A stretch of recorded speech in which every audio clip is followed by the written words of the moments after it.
Good afternoon and welcome. My colleagues and I understand the hardship that high inflation is causing, and we are strongly committed to bringing inflation back down to our 2% goal. Over the past year, we've taken forceful actions to tighten the stance of monetary policy. We've covered a lot of ground, and the full effects of our rapid tightening so far are yet to be felt. Even so, we have more work to do. Price stability is the responsibility of the Federal Reserve and serves as the bedrock of our economy. Without price stability, the economy does not work for anyone. In particular, without price stability, we will not achieve a sustained period of labor market conditions that benefit all. Today, the FOMC raised our policy interest rate by 25 basis points. We continue to anticipate that ongoing increases will be appropriate in order to attain a stance of monetary policy that is sufficiently restrictive to return inflation to 2% over time. In addition, we are continuing the process of significantly reducing the size of our balance sheet. Restoring price stability will likely require maintaining a restrictive stance for some time. I will have more to say about today's monetary policy actions after briefly reviewing economic developments. The U.S. economy slowed significantly last year, with real GDP rising at a below-trend pace of 1%. Recent indicators point to modest growth of spending and production this quarter. Consumer spending appears to be expanding at a subdued pace, in part reflecting tighter financial conditions over the past year. Activity in the housing sector continues to weaken, largely reflecting higher mortgage rates. Higher interest rates and slower output growth also appear to be weighing on business fixed investment. Despite the slowdown in growth, the labor market remains extremely tight, with the unemployment rate at a 50-year low, job vacancies still very high, and wage growth elevated. Job gains have been robust, with employment rising by an average of 247,000 jobs per month over the last 3 months. Although the pace of job gains has slowed over the course of the past year and nominal wage growth has shown some signs of easing, the labor market continues to be out of balance.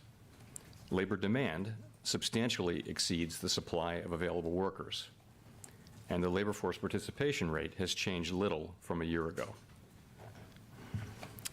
Inflation remains well above our longer-run goal of 2%. Over the 12 months ending in December, total PCE prices rose 5.0%. Excluding the volatile food and energy categories, core PCE prices rose 4.4%. The inflation data received over the past 3 months show a welcome reduction in the monthly pace of increases. And while recent developments are encouraging, we will need substantially more evidence to be confident that inflation is on a sustained downward path. Despite elevated inflation, longer-term inflation expectations appear to remain well anchored, as reflected in a broad range of surveys of households, businesses, and forecasters, as well as measures from financial markets. But that's not grounds for complacency.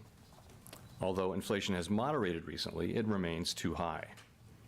The longer the current bout of high inflation continues, the greater the chance that expectations of higher inflation will become entrenched.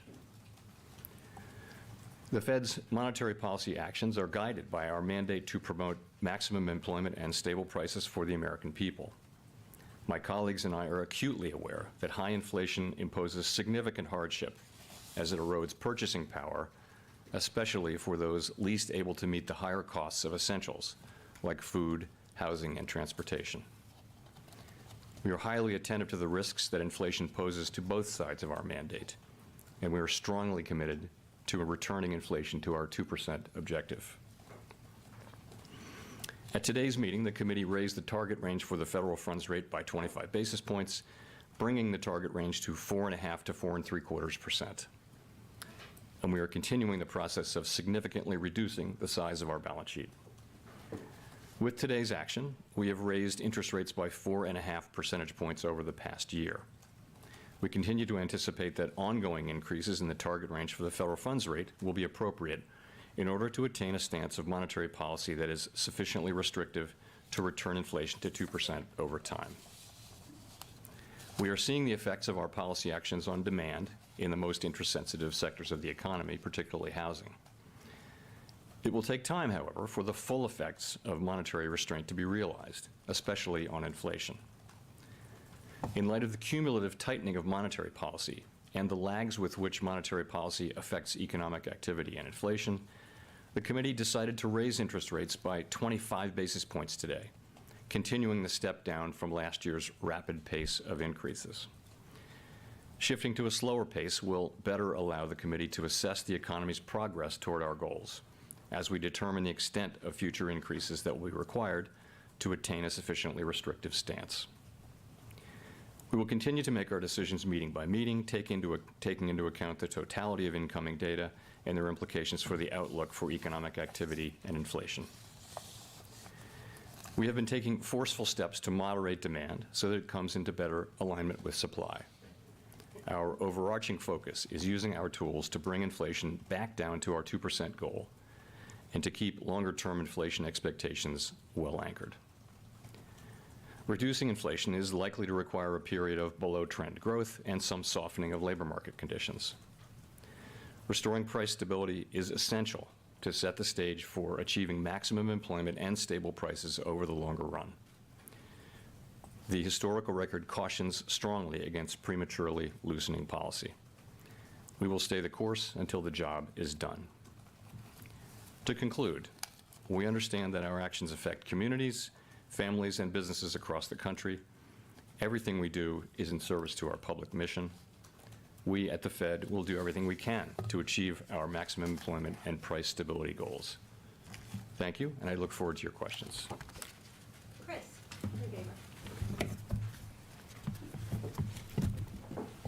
Chris Rugaber, the Associated Press. Thank you for doing this. As you know, financial conditions have loosened since the fall, with bond yields falling, which has also brought down mortgage rates, and the stock market posted a solid gain in January. Does that make your job of combating inflation harder? And could you see lifting rates higher than you otherwise would to offset the increase in, or to offset the easing of financial conditions? So it is important that overall financial conditions continue to reflect the policy restraint that we're putting in place in order to bring inflation down to 2%. And of course, financial conditions have tightened very significantly over the past year. I would say that our focus is not on short-term moves, but on sustained changes to broader financial conditions. And it is our judgment that we're not yet at a sufficiently restrictive policy stance, which is why we say that we expect ongoing hikes will be appropriate. Of course, many things affect financial conditions, not just our policy. And we will take into account overall financial conditions along with many other factors as we set policy. Rachel. Hi, Chair Powell. Thank you for taking our questions. Rachel Siegel from the Washington Post. Over the last quarter, we've seen a deceleration in prices, in wages, and a fall in consumer spending, all while the unemployment rate has been able to stay at a historic low. Does this at all change your view of how much the unemployment rate would need to go up, if at all, to see inflation come down to the levels you're looking for? So I would say it is a good thing that the disinflation that we have seen so far has not come at the expense of a weaker labor market. But I would also say that disinflationary process that you now see underway is really at an early stage. What you see is really in the goods sector, you see inflation now coming down because supply chains have been fixed, demand is shifting back to services, and shortages have been abated. So you see that in the housing services sector. We expect inflation to continue moving up for a while, but then to come down, assuming that new leases continue to be lower. So in those two sectors, you've got a good story. The issue is that we have a large sector called non-housing service, core non-housing services, where we don't see disinflation yet. But I would say that so far, what we see is progress, but without any weakening in labor market conditions. Has your Go ahead. Has your expectation for where the unemployment rate might go changed since December? You know, we're going to write down new forecasts at the March meeting, and we'll see at that time. I will say that it is gratifying to see the disinflationary process now getting underway, and we continue to get strong labor market data. But we'll update those forecasts in March. Neil. Hi, Chair Powell. Neil Irwin with Axios. You and some of your colleagues have emphasized the possibility that job openings could come down and that that would let some of the air out of the labor market without major job losses. We saw the opposite in the December JOLTS this morning, job openings actually rising. That also has coincided with slowdown in wage inflation. Do you believe that openings are an important indicator to be studying to understand where the labor market is and where wage inflation might be heading? So you're right about the data, of course. What we've seen average hourly earnings and now the employment cost index abating a little bit, still off of their highs of 6 months ago and more, but still at levels that are fairly elevated. The job openings number in JOLTS has been quite volatile recently, and I did see that it moved back up this morning. I do think that it's probably an important indicator. The ratio, I guess, is back up to 1.9 job openings to unemployed people who are looking for work. So it's an indicator, but nonetheless, you're right. We do see wages moving down. If you look across the rest of the labor market, you still see very high payroll job creation, and quits are still at an elevated level. So by many indicators, the job market is still very strong. Go to Colby and then Howard. Thank you. Colby Smith with the Financial Times. Given the economic data since the December meeting, is the trajectory for the Fed funds rate in the most recent SEP still the best guidepost for the policy path forward? Or does ongoing now mean more than 2 rate rises now? So you're right. At the December meeting, we all wrote down our best estimates of what we thought the ultimate level would be, and that's obviously back in December, and the median for that was between 5 and 5.25%. At the March meeting, we're going to update those assessments. We did not update them today. We did, however, continue to say that we believe ongoing rate hikes will be appropriate to attain a sufficiently restrictive stance of policy to bring inflation back down to 2%. We think we've covered a lot of ground, and financial conditions have certainly tightened. And I would say we still think there's work to do there. We haven't made a decision on exactly where that will be. I think we're going to be looking carefully at the incoming data between now and the March meeting and then the May meeting. I don't feel a lot of certainty about where that will be. It could certainly be higher than we're writing down right now. If we come to the view that we need to write down to move rates up beyond what we said in December, we would certainly do that. At the same time, if the data come in the other direction, then we'll make data-dependent decisions at coming meetings, of course. Just as a quick follow-up, how are you viewing the kind of balance of risk between those two options of, the likelihood of maybe falling short of that or going beyond that level? I guess I would say it this way. I continue to think that it's very difficult to manage the risk of doing too little and finding out in 6 or 12 months that we actually were close but didn't get the job done, and inflation springs back and we have to go back in, and now you really do worry about expectations getting unanchored and that kind of thing. This is a very difficult risk to manage. Whereas, of course, we have no incentive and no desire to over-tighten, but if we feel like we've gone too far, we can and inflation is coming down faster than we expect, then we have tools that would work on that. So I do think that in this situation where we have still the highest inflation in 40 years, the job is not fully done. As I started to mention earlier, we have a sector that represents 56% of the core inflation index where we don't see disinflation yet. So we don't see it. It's not happening yet. Inflation in core services ex housing is still running at 4% on a 6 and 12-month basis. So there's nothing happening there. In the other two sectors, representing less than 50%, you actually, I think, now have a story that is credible, that's coming together. Although you don't actually see disinflation yet in housing services, but it's in the pipeline, right? So for the third sector, we don't see anything here. So I think it would be premature. It would be very premature to declare victory or to think that we've really got this. We need to see our goal, of course, is to bring inflation down. And how do we get that done? There are many, many factors driving inflation in that sector, and they should be coming into play to have inflation, the disinflationary process, begin in that sector. But so far, we don't see that. And I think until we do, we see ourselves as having a lot of work left to do. Howard Schneider with Reuters, and thanks as usual. So I just wanted to connect a couple dots here. The statement made a number of changes that seem to be saying things are getting better. You're saying inflation has eased. That's new. You've taken out references to the war in Ukraine as causing price increases. You've taken out references to the pandemic. You've eliminated all the reasons that you said prices were being driven higher. Yet that's not mapping to any change in how you describe policy. We still have ongoing increases to come. So I'm wondering, why is that the case? And does it have more to do with uncertainty around the outlook, or more to do with you not wanting to give a very overeager market a reason to get ahead of itself and overreact? So I guess I would say it this way. We can now say, I think, for the first time, that the disinflationary process has started. We can see that, and we see it really in goods prices so far. Goods prices is a big sector. This is what we thought would happen since the very beginning, and now here it is actually happening, and for the reasons we thought. It's supply chains, it's shortages, and it's demand revolving back towards services. So this is a good thing. This is a good thing. But that's, around a quarter of the PCE price index, core PCE price index.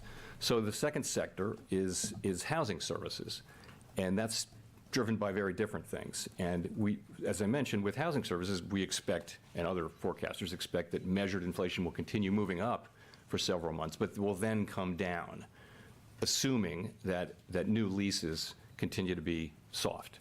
And we do assume that. So we think that that's sort of in the pipeline. And we actually see disinflation in the goods sector, and we see it in the pipeline for two sectors that amount to a little less than half. So this is good, and we note that when we say inflation is coming down, this is good.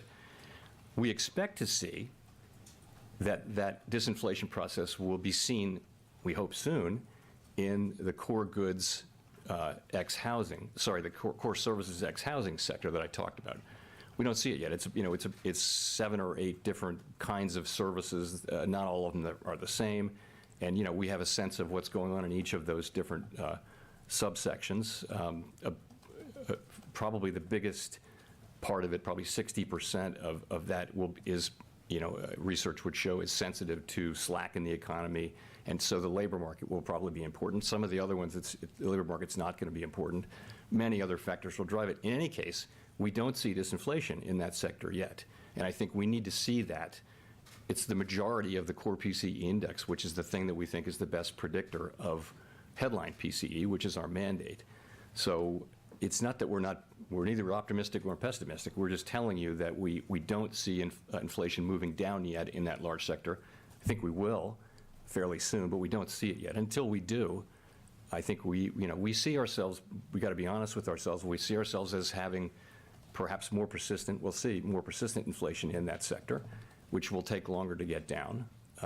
And we're just going to have to complete the job. I mean, that's what we're here for.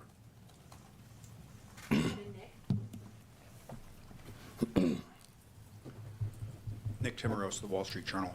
Chair Powell, you observed several years ago that we learned we can have a low unemployment rate without above target inflation, and we have learned lately that inflation can come down from its uncomfortably high level despite a historically low unemployment rate.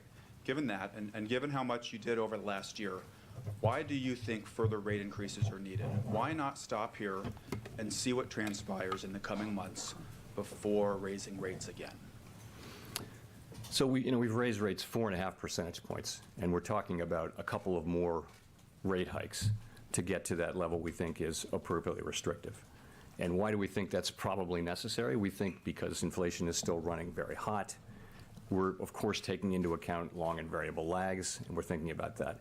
The story we're telling about inflation is, to ourselves, and the way we understand it, is basically the three things that I've just gone through a couple times. And again, we don't see it affecting the services sector ex-housing yet. But I mean, I think our assessment is that we're not very far from that level. We don't know that, though. We don't know that. So I think we're living in a world of significant uncertainty. I would look across the spectrum of rates and see that real rates are now positive, right by an appropriate set of measures, are positive across the yield curve. I think policy is restrictive. We're trying to make a fine judgment about how much is restrictive enough. That's all. And we're going to, that's why we're slowing down to 25 basis points. We're going to be carefully watching the economy and watching inflation and watching the progress of the disinflationary process. Did you or your colleagues discuss the conditions for a pause at this meeting this week? You'll see the minutes will come out in 3 weeks, and we'll give you a lot of detail. We spent a lot of time talking about the path ahead and the state of the economy, and I wouldn't want to start to describe all the details there, but that was the sense of the discussion, was really talking quite a bit about the path forward. Victoria? Hi, Chair Powell. I wanted to ask about the debt ceiling. Given that we've now hit up against it, I was wondering if the U.S. goes past the X date, will the Fed do whatever the Treasury directs as it relates to making payments as the fiscal agent, or will it do its own analysis of any legal constraints? So your question is, would we, say your question again? Will the Fed do what Treasury directs as it relates to making payments, or will it do its own analysis of any legal constraints? So you're really asking about, you're asking about prioritization, in effect, is what Yes, you're, okay. yes. So I feel like I have to say this. There's only one way forward here, and that is for Congress to raise the debt ceiling so that the United States government can pay all of its obligations when due. And any deviations from that path would be highly risky, and that no one should assume that the Fed can protect the economy from the consequences of failing to act in a timely manner. In terms of our relationship with the Treasury, we are their fiscal agent, and I'm just going to leave it at that. Are you actively doing any planning of what might happen in the event that that would happen? I'm just going to leave it at that. This is a matter that's to be resolved between, it's really Congress's job to raise the debt ceiling, and I gather there are discussions happening, but they don't involve us. We're not involved in those discussions, so we're the fiscal agent.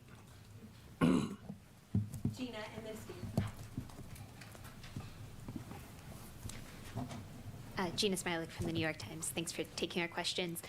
I wonder, was there any discussion today of the possibility of pausing rate increases and then restarting them? Lori Logan from the Federal Reserve Bank of Dallas seemed to suggest that that would be a possibility in a recent speech, and I wonder if that view is broadly shared on the committee. So the committee, obviously, did not see this as a time to pause. We judged that the appropriate thing to do at this meeting was to raise the federal funds rate by 25 basis points, and we said that we continue to anticipate that ongoing increases in the target range will be appropriate in order to attain that stance of sufficiently restrictive monetary policy that will bring inflation down to 2%. So that's the judgment that we made. We're going to write down new forecasts in March, and we'll certainly be looking at the incoming data as everyone else will. Sorry, I should have been clear. I mean, would it be possible to take a meeting off, for example, and then resume? Could you, rather than just doing at every meeting a move, go a little bit more slowly, take some gaps in between moves? I mean, I think this is not something that the committee is thinking about or exploring in any kind of detail. In principle, though, we used to do was go every other meeting, if you remember, 25 basis points, and that was considered a fast pace. So I think a lot of options are available, and I mean, you saw what the Bank of Canada did, and they left it that they're willing to raise rates after pausing. But this is not something that the Federal Open Market Committee is on the point of deciding right now. Steve. Steve Leisman, CNBC. Mr. Chairman, the SEP has the PCE inflation rate in 2023 at 3.1%. Meanwhile, the 3-month annualized PCE is 2.1%, and you've achieved this without going to your 5.1% funds rate, which is what you have penciled in for this year. And you've also achieved it without the 1 percentage point increase in the unemployment rate, which you have penciled in for this year. I'm wondering if you've considered the idea of whether or not your understanding of the inflation dynamic may be wrong, and it's possible to achieve these things without raising rates that high, and also without without the surge in unemployment. And specifically, I wonder if you might comment on the speech given by Vice Chair Lael Brainerd, who said, to the extent that inputs other than wages may have been responsible in part for important price increases for some non-housing services, an unwinding of these factors. In other words, it may not be wages, the idea that it may not require unemployment rising to get this sector of inflation under control. Thanks. So a couple things. First, on the on the forecast, you're right. If you take very short-term, three-month, say, measures of PCE, core PCE inflation, they're quite low right now, but that's because that's driven by significantly negative readings from goods inflation. Most forecasters would think that the significantly negative readings will be transitory, and that goods inflation will move up fairly soon back up to its longer run trend of something around 0, something like that. So a lot of forecasts would call for core PCE to go back up to 4% by the middle of the year, for example. So that's really where the sustainable level is more like at 4%. So that would suggest there's work left to do. Let's say inflation does come down much faster than we expect, which is possible. As I mentioned, obviously our policy is data dependent. We would take that into account. In terms of the core non-housing services, as I mentioned earlier, it's a very diverse sector, 6 or 7 sectors, and so sectors that represent 55 or 60% of that subsectors of that sector we think are sensitive to slack in the economy, sensitive to the labor market in a way. But some of the other sectors are not. And for example, financial services is a big sector that's really not driven by labor markets, wages. So that's why I said there are a number of things that will affect. Take restaurants, right? So clearly labor is important for restaurants, but so are food prices. And transportation services is going to be driven by fuel prices, for example. So there are lots of things in that mix that will drive inflation.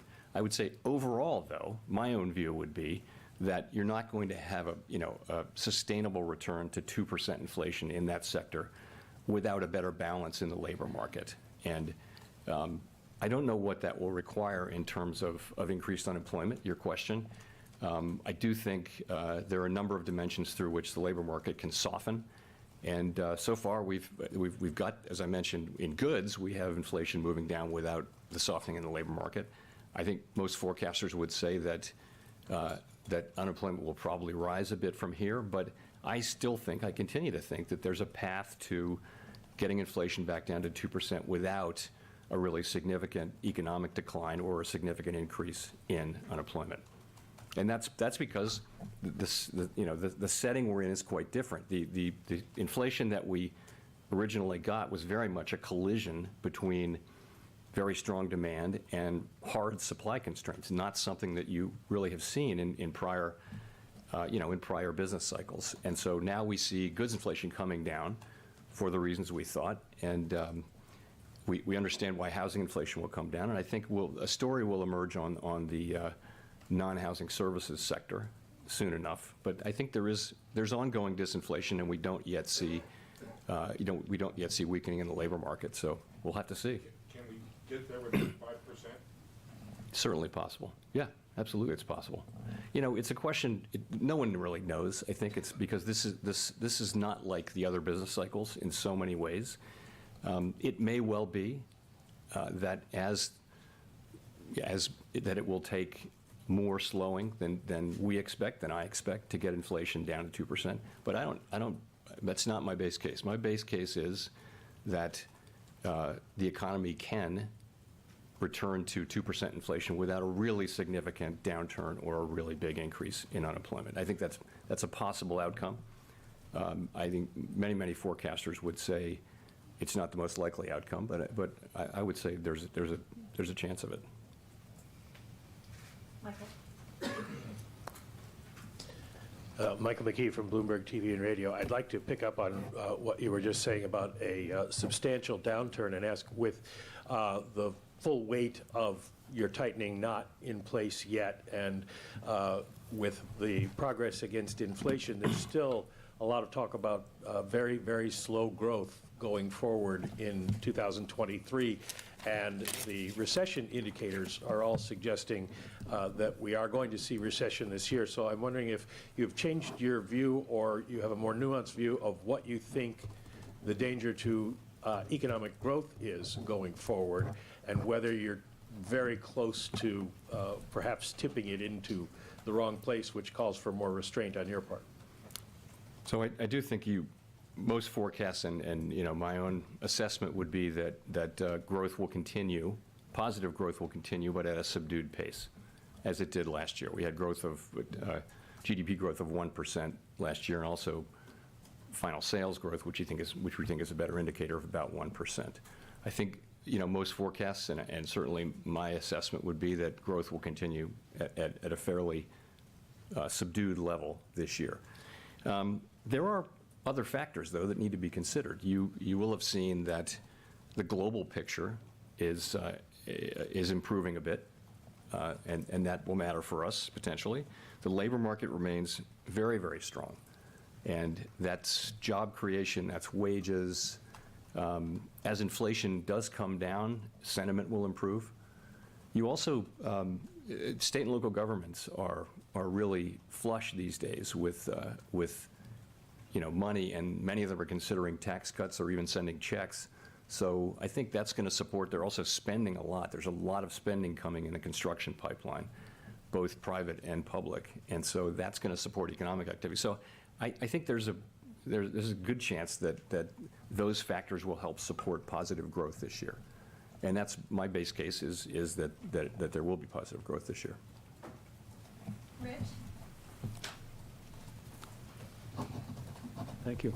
Rich Miller from Bloomberg. First of all, how are you doing? Fine, thanks. Fine. Good. Second off, I think earlier on in the press conference, you said you need to see substantially more evidence of inflation coming down. Can you give us some idea of what you're thinking of? You mentioned 3 months, that we've seen 3 months in a row. Governor Waller suggested he might want to see 6 months. Is it just the inflation data, or do you have to see the labor market coming back into better balance to have that substantially more evidence metric? I don't think there's going to be a light switch flipped or anything like that. I think it's just an accumulation of evidence. So of course we'll be looking, by the time of the March meeting, we'll have 2 more employment reports, 2 more CPI reports, and we'll be looking at those carefully, as all of us will, and we'll be asking ourselves, what are they telling us? And soon after that, we'll have another ECI wage report, which, as you know, is a report that we like because it adjusts for composition and it's very complete. And the one we got, I guess it was yesterday, was constructive. It shows wages coming down, but still at a high level. They're still at a level that's well above where they were before the pandemic. So I don't want to put a number on it in terms of months, but as the accumulated evidence comes in, it's going to be reflected in our assessment of the outlook, and that will be reflected in our policy over time. But I will say, though, it is our job to restore price stability and achieve 2% inflation for the benefit of the American public. Market participants have a very different job, and it's a fine job. It's a great job. In fact, I did that job for years, but in one form or another. But, we have to deliver that. And so we are strongly resolved that we will, complete this task because we think it has benefits that will, support economic activity and benefit the public for many, many years. Edward. Thank you, Michelle. Thank you, Fed Chairman, for taking the questions.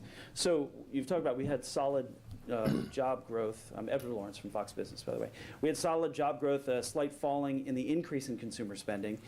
It seems so far it's been relatively mild from the economy to go from a 9.1% CPI inflation to 6.5% CPI inflation. Is the hard part yet to come, to go from 6.5 to 2? I don't think we know, honestly.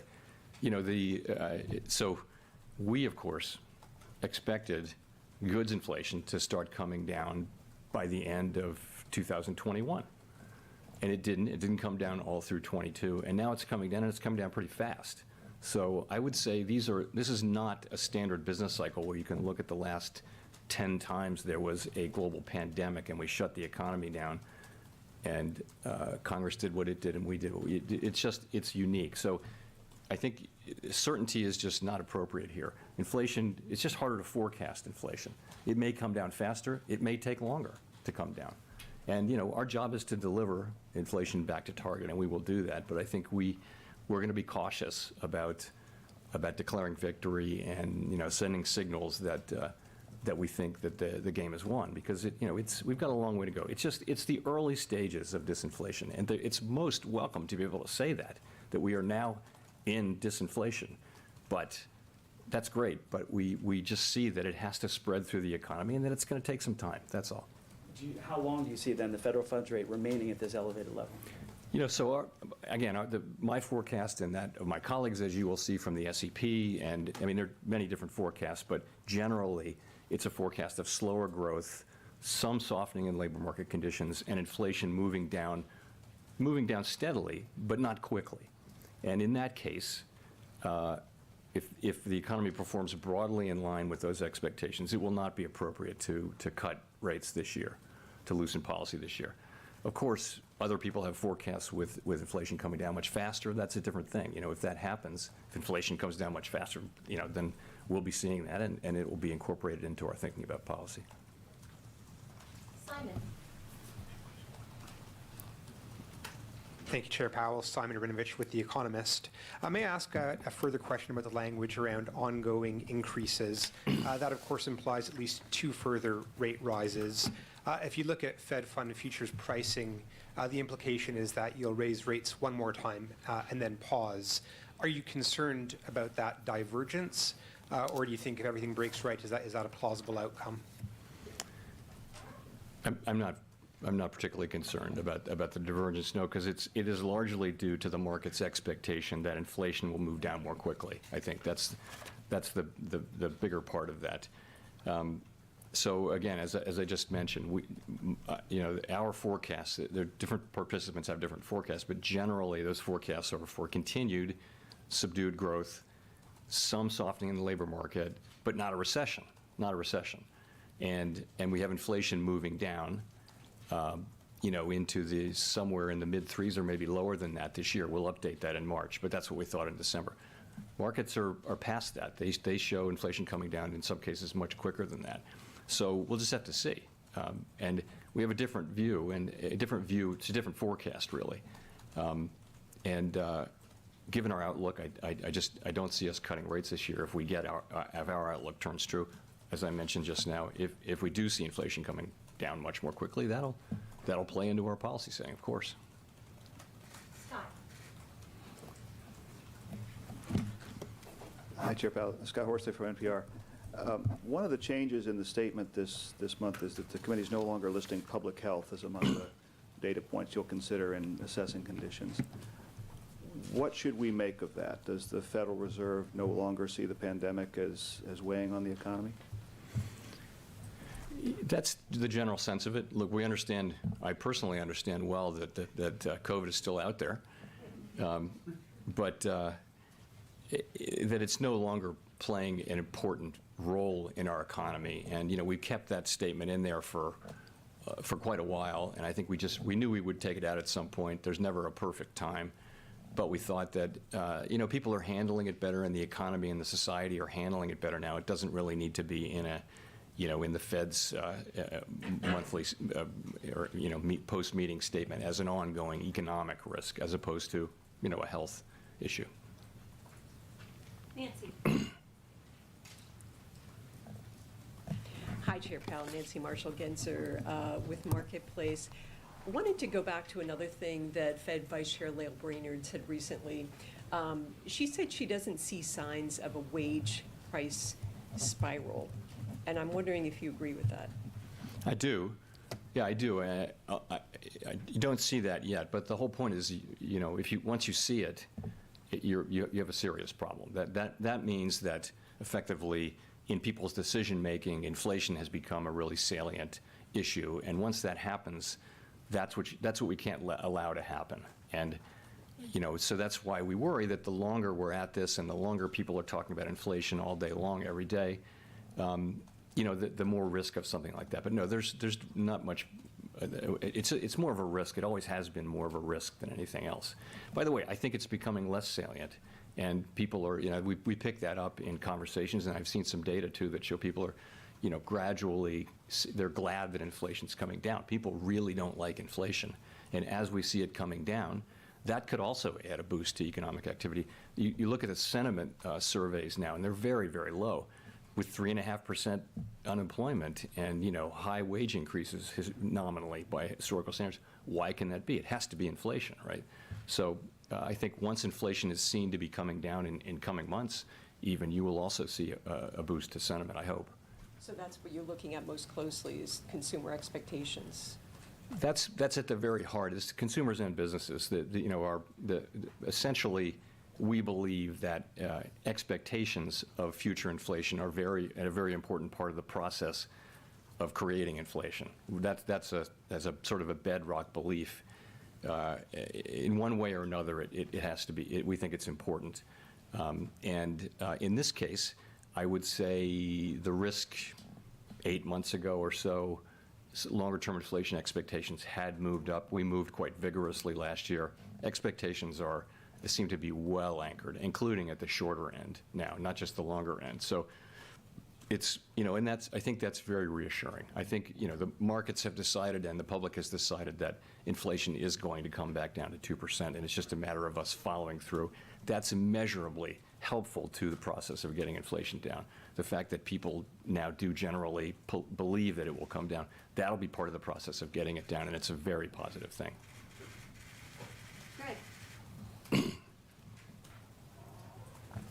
Thank you, Chair Powell. Greg Robb from MarketWatch. In the minutes of the December meeting, there was a couple sentences that struck people as important. When the committee said participants talked about this unwarranted easing of financial conditions was a risk, and it would make your life harder to bring inflation down. I haven't heard you talk much about that today or in the statement, so I was wondering, has that concern eased among members, or is that still something you're concerned about? Thank you. I would put it this way. It's something that we monitor carefully. Financial conditions didn't really change much from the December meeting to now. They mostly went sideways or up and down, but came out in roughly the same place. It's important that the markets do reflect the tightening that we're putting in place. As we've discussed a couple times here, there's a difference in perspective by some market measures on how fast inflation will come down. We're just going to have to see. I'm not going to try to persuade people to have a different forecast, but our forecast is that it will take some time and some patience, and that we'll need to keep rates higher for longer, but we'll see. Let's go to Brendan for the last question. Hi, Chair Powell. Brendan Peterson with Punchbowl News. I wanted to ask if the Fed takes into account at all the debt ceiling when it comes to quantitative tightening, given the fact that rapid or faster quantitative tightening could bring us closer, faster to that drop-dead debt ceiling deadline. Could it play an effect as we get closer to that drop-dead deadline this summer?